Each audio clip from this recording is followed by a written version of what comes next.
Ragam kezaliman. Hikmah nikah, keluarga doa lainnya TASAWUFAKHLAK ragam kezaliman dan gambaran balasannya. Secara umum, para ulama membagi kezaliman menjadi dua, kezaliman kepada diri sendiri dan kezaliman kepada sesama manusia atau sesama makhluk. Baik kepada diri sendiri maupun kepada sesama makhluk, setiap perbuatan dosa pada hakikat adalah perbuatan zalim. Kemudian dilihat dari berat dan tidaknya serta kemungkinan diampuninya, kezaliman terbagi menjadi tiga. 1. Kezaliman yang tidak akan diampuni Allah, 2. Kezaliman yang akan diampuni Allah, 3. Kezaliman yang ditangguhkan oleh Allah.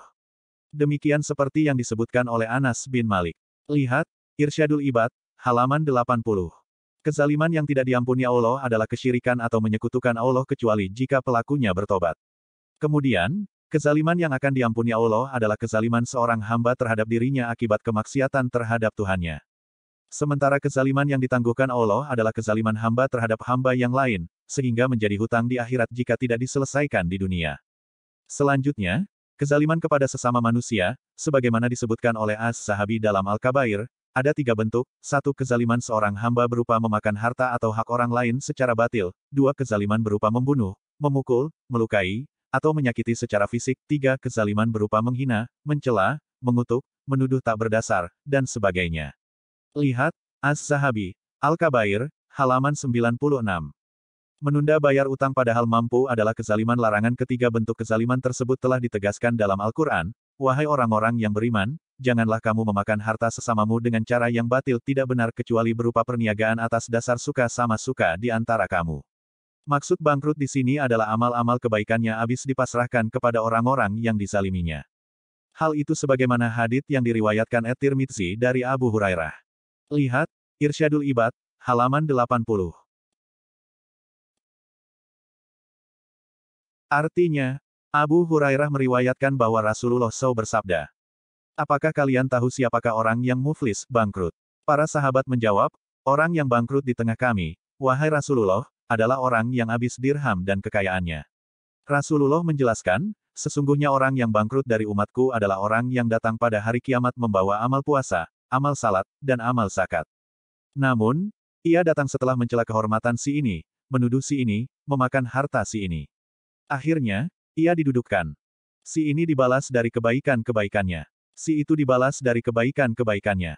Ketika kebaikan-kebaikannya habis sebelum melunasi seluruh kesalahan-kesalahannya, maka kesalahan-kesalahan mereka ditimpakan kepadanya, sampai akhirnya ia dihempaskan ke dalam neraka." Hadis riwayat At-Tirmidzi. Baca juga status doa orang kafir yang terzalimi kedua, diberi balasan sejenis dengan bentuk kezalimannya. Dalam hadits riwayat Ahmad disebutkan, ketika ada seseorang yang mengambil satu jengkal tanah di dunia, misalnya, maka di akhirat ia akan diberi balasan menggali satu jengkal tanah hingga sampai 7 lapis bumi. Kemudian, tanah itu dikalungkan kepadanya sampai hari kiamat hingga diputuskan perkaranya di antara manusia. Demikian seperti yang disebutkan hadits berikut. Artinya, laki-laki mana saja yang menzalimi satu jengkal tanah, maka Allah akan menuntutnya untuk menggali tanah satu jengkal tersebut sampai akhir 7 lapis bumi hingga hari kiamat dan diputuskan perkaranya di antara manusia. Hadis riwayat Ahmad.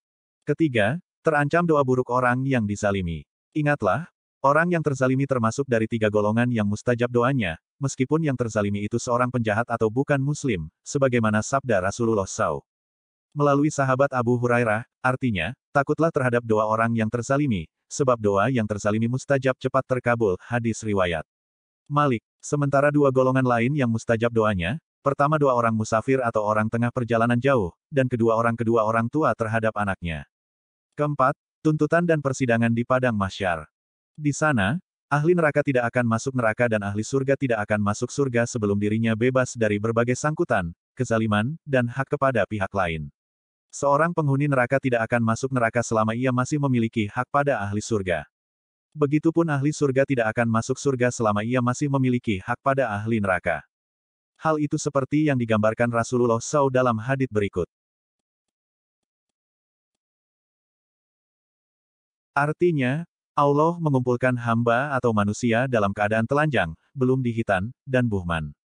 Para sahabat bertanya, apa maksud dari buhman? Rasulullah SAW menjelaskan, tidak membawa apa-apa. Kemudian pada hari itu ada suara menyeru mereka yang terdengar dari jauh, sebagaimana terdengar dari dekat, "Aku adalah sang raja dan sang penguasa." Tidaklah pantas bagi seorang pun bagi ahli neraka untuk masuk neraka, sementara ia masih memiliki hak pada ahli surga. Pun tidak pantas bagi seorang ahli surga untuk masuk surga, sementara ia masih memiliki hak dari ahli neraka, hingga aku memutus perkaranya, walau bentuk haknya hanya sebuah tamparan. Hadis Riwayat Ahmad. Pada hari itu, akan disampaikan kepada mereka, siapapun yang masih memiliki hak, maka datanglah kepada pemiliknya. Bahkan, seseorang terkesan bahagia tatkala masih memiliki hak dari anak atau dari saudaranya. Sebab, pada hari kiamat tidak ada hubungan nasab. Walau semasa di dunia saling kenal, pada hari itu, kondisi mereka tidak lagi saling sapa dan tidak saling tanya. Dalam banyak hadis, juga disebutkan tuntutan di akhirat tidak hanya datang dari sesama hamba, tetapi dari sesama makhluk, seperti hewan yang pernah disiksa atau dianiaya. Lihat, Ibnu Hajar, Fathul Bari, Juz 13, halaman 457. Dosa apapun yang dikehendaki, Allah ampuni dan dosa apapun yang tidak dikehendaki, Allah biarkan hingga perkaranya diputuskan. Tidak ada seorang pun yang dizalimi pada saat itu. Sebab, setiap hak diberikan kepada pemiliknya. Semua kebaikan dan kezaliman dibalas dengan adil. Tidak ada kebaikan dan kezaliman yang terlupakan. Pantas Allah berfirman dalam Al-Quran. Janganlah sekali-kali engkau mengira bahwa Allah lengah terhadap apa yang orang-orang zalim perbuat. Sesungguhnya Dia menangguhkan mereka sampai hari ketika mata mereka terbelalak. Quran Surat Ibrahim 14:43. Wallahu alam. Ustadz M. Tatam Wijaya. Nasional Irjen Faisal, penguatan SPI adalah langkah strategis menjaga akuntabilitas Kementerian Agama. Cegahlah kezaliman agar siksa Allah tidak menimpa semua. Saudaraku, Rasulullah Shallallahu Alaihi Wasallam telah memperingatkan orang-orang hina dan lemah yang bersikap diam atas kezaliman dan tidak mencegah orang yang berbuat zalim dengan siksa Allah Azza wa Jalla yang akan mengenai mereka semua, tidak ada di antara mereka yang luput.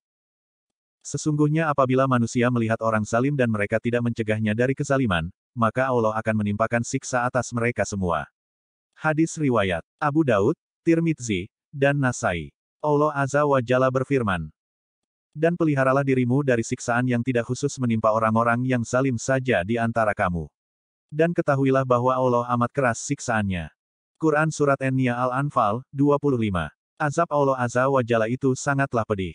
Jika azab itu diturunkan di suatu tempat, maka ia akan menimpa semua orang yang ada di tempat tersebut, baik orang soleh ahli ibadah maupun ahli maksiat. Dalam ayat ini, Allah Azza wa Jalla memperingatkan kaum mukminin agar senantiasa membentengi diri mereka dari siksa tersebut dengan melaksanakan ketaatan kepada Allah Azza wa Jalla dan Rasul-Nya, serta menyeru manusia kepada kebaikan dan melarang mereka dari kemungkaran. Sebab, jika mereka meninggalkan amar ma'ruf nahi munkar, maka kemungkaran akan menyebar dan kerusakan akan meluas. Bila kondisi sudah demikian, maka azab pun akan diturunkan kepada seluruh anggota masyarakat. Di antara kerusakan yang timbul akibat meninggalkan amar ma'ruf nahi munkar adalah para pelaku maksiat dan dosa akan semakin berani untuk terus melakukan perbuatan nistanya sehingga sedikit demi sedikit akan sirnalah cahaya kebenaran dari tengah-tengah umat manusia. Sebagai gantinya, maksiat akan merajalela, keburukan, kekejian dan kezaliman akan terus bertambah, serta pada akhirnya tidak mungkin lagi untuk dihilangkan. Perbuatan munkar akan menjadi baik dan indah di mata khalayak ramai, kemudian mereka pun akan menjadi pengikut para pelaku maksiat. Allah Azza wa Jalla berfirman, dan janganlah kamu mengikuti apa yang kamu tidak mempunyai pengetahuan tentangnya. Sesungguhnya pendengaran, penglihatan dan hati, semuanya itu akan diminta pertanggunganjawabnya. Quran Surat Al-Isra, 36. Setelah menyebutkan pendapat para salaf tentang ayat ini, Imam Ibnu Katsir rahimahullah berkata, kesimpulan penjelasan yang mereka sebutkan adalah, bahwa Allah Azza wa Jalla melarang berbicara tanpa ilmu, yaitu, berbicara hanya dengan persangkaan yang merupakan perkiraan dan khayalan. Tafsir Al-Quranul Azim, Quran Surat Al-Isra, 36. Saudaraku, Imam Ali bin Abil, Izzi Al-Hanafi rahimahullah berkata, barang siapa berbicara tanpa ilmu, maka sesungguhnya dia hanyalah mengikuti hawa nafsunya, dan Allah Azza wa Jalla telah berfirman. Dan siapakah yang lebih sesat daripada orang yang mengikuti hawa nafsunya dengan tidak mendapat petunjuk dari Allah sedikitpun.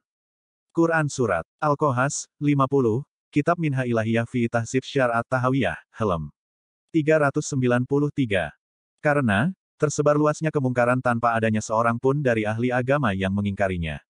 Sehingga akan membentuk anggapan bahwa hal tersebut bukanlah sebuah kebatilan. Bahkan bisa jadi mereka melihatnya sebagai perbuatan yang baik untuk dikerjakan. Selanjutnya, sikap menghalalkan hal-hal yang diharamkan Allah Azza wa Jalla dan mengharamkan hal-hal yang dihalalkannya pun akan semakin merajalela. Semoga Allah Azza wa Jalla mengaruniakan hidayahnya kepada kita, sehingga kita tetap istiqomah senantiasa mencegah kezaliman dengan beramar ma'ruf nahi munkar untuk meraih ridanya. Amin ya Rab. Wassalam bisawab. Waktu. Waktu membawa sebuah pesan ke dalam hati yang terhanyut di deras gelombang kehampaan. Waktu memberi harapan akan sebuah cinta di kejauhan lembah kesendirian. Waktu telah cukup menjadi guru untuk mencari kesejatian hidup. Waktu adalah teman sejati yang selalu bersama dalam tangis dan air mata. Waktu juga sebagai orang tua yang telah membesarkan anak kecil yang lemah penuh dengan angan dan pinta. Waktu adalah senjata yang bisa menolong tetapi terkadang dia juga bisa membunuh. Waktu terus bergulir dan tak akan pernah berhenti sampai akhir dari sebuah cerita. Waktumu hanya tinggal satu tarikan nafas saja. Waktumu hanya beberapa kedipan mata. Waktumu tak lebih dari selangkah kaki lemahmu. Waktumu tak lebih dari satu gerakan. Gunakan waktumu untuk cinta, karena waktu begitu berharga untuk sebuah kebencian. Gunakan waktumu untuk ibadah, karena waktu sangatlah mulia untuk sebuah dosa. Waktu adalah intan yang harus kau jaga dan pelihara dari sebuah kebusukan yang akan membuatmu menyesal saat waktumu telah berakhir. Waktu terus berlalu, di mana kita berada sekarang, menjadi apa dan siapa kita nantinya adalah proses panjang yang memerlukan sebuah kesabaran dan riadah tanpa henti.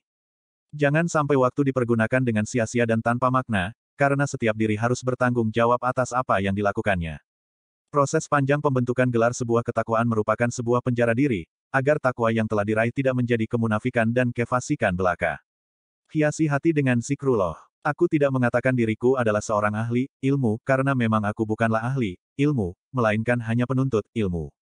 Janganlah jadikan SETATUS, komenku ini sebagai rujukan ilmu bagimu. Tapi timbalah dan tanyalah ilmu kepada ahlinya. Jika apa-apa yang kuposting di SETATUS, komen ini berisikan kebenaran, maka terimalah, tapi jika bertentangan dengan kebenaran, maka tolaklah, dan luruskanlah aku, dengan ilmu dan hujah. Aku lebih baik dibenci sebagai diriku sendiri daripada menjadi munafik untuk disukai orang. Aku bukan guru, juga bukan ustazah, aku hanya seseorang yang mencoba menjadi sahabat dalam perjalanan menuju akhirat. Insya Allah, hiasi hati dengan zikrullah. Tanganku akan hancur di dalam tanah, yang kekal hanya tulisanku di atas buku. Mujurlah sesiapa yang membaca tulisan aku, doakanlah keselamatanku dari azab kubur. Salam santun jabat erat silaturahim berbias senyum dan doa dalam indahnya ukhuwah filah karena Allah subhanahu wa ta'ala semata. Tanda merek dagang. Mengukir pena di negeri maya menuju kebaikan ke akhirat. Salam kemaafan dari sahabat untuk sahabat, ku semua jika selama berteman denganku ada hilaf dan salah yang pernah ku buat aku mohon maaf sebesar-besarnya. Salam sayang sejuta rindu.